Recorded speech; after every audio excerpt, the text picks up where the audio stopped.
কখন যে এত কাজ শেষ করব কে জানে। উফ, আমার আর ভালো লাগছে না। হ্যাঁ, এইটা ভীষণ না। টেবিলের ওপরে কতগুলো বাসন রয়েছে, একটু মেজে দে না মা। মা, আমি এক্ষুনি নখে নেল পালিশ পরেছি, আমি এখন বাসন টাসন মাজতে পারবো না, আমার নখ খারাপ হয়ে যাবে।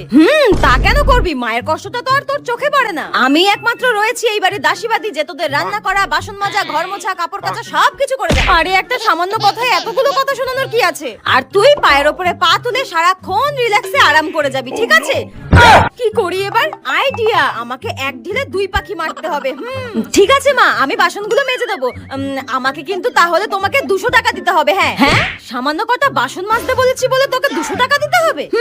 এই মেয়েটা দিন দিন একটু বেশিই চালাক হয়ে যাচ্ছে। আমিও তোমার মা।